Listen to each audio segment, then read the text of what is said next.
বন্ধুরা, আজকে আপনাদের সঙ্গে শেয়ার করব অসাধারণ স্বাদের একদম ইউনিক স্টাইলে চিকেন কোপ্তা রেসিপি। এই চিকেন কোপ্তাটি একদম পারফেক্ট রেস্টুরেন্টের মতো বানানোর জন্য স্টেপ বাই স্টেপ ভিডিওটি ফলো করতে থাকুন। এটি বানানোর জন্য আমি প্রথমে নিয়েছি মাংসের কিমা ও দিয়ে দিয়েছি তাতে পরিমাণ মতো কুচনো পেঁয়াজ, শুকনো লঙ্কার গুঁড়ো ও কয়েকটি কাঁচা লঙ্কা কুচি, হলুদ, সামান্য একটু জিরে গুঁড়ো, স্বাদ মতো লবণ ও সামান্য একটু গোলমরিচ গুঁড়ো। এবার এর মধ্যে 2 চামচ পাতিলেবুর রস দিয়ে খুব ভালোভাবে মিশিয়ে কিছুক্ষণের জন্য রেখে দেব।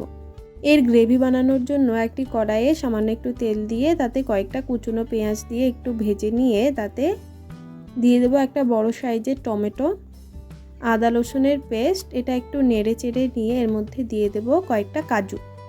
এই সমস্ত কিছু একটু নেড়ে চেড়ে নিয়ে একটু ঠান্ডা হলে মিক্সির মধ্যে এর সুন্দর একটা পেস্ট বানিয়ে নেব। আমি এই মিশ্রণটা ঠান্ডা করতে দিয়ে কোপ্তাগুলো গোল গোল শেপ দিয়ে নিয়েছি। দেখতেই পাচ্ছেন পেস্টটা খুব সুন্দর হয়েছে ও কোপ্তাগুলো গোল গোল শেপ দেওয়া হয়ে গিয়েছে।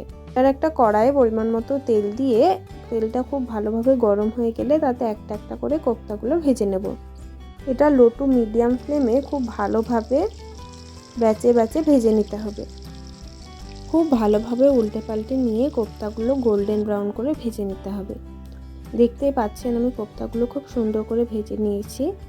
যে তেলে কোপ্তাগুলো ভাজা হয়েছিল সেই তেলটা আবারও খুব ভালোভাবে গরম করে নিয়ে 2টো শুকনো লঙ্কা ও একটা তেজপাতা দিয়ে পেস্ট করে রাখা গ্রেভিটা দিয়ে দেব।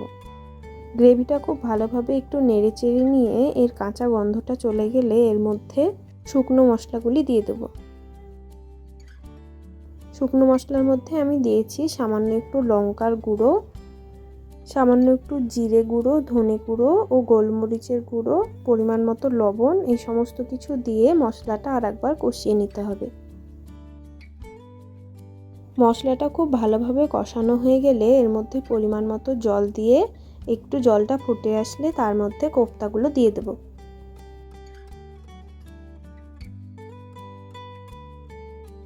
কোপ্তাগুলো দেওয়ার পর উপর থেকে আমি সামান্য একটু গরম মশলা ছিটিয়ে দেব।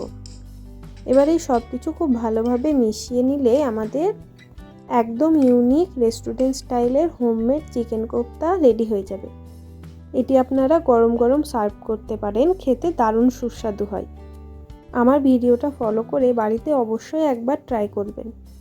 রেসিপিটি ভালো লেগে থাকলে চ্যানেলটি সাবস্ক্রাইব করে দেবেন।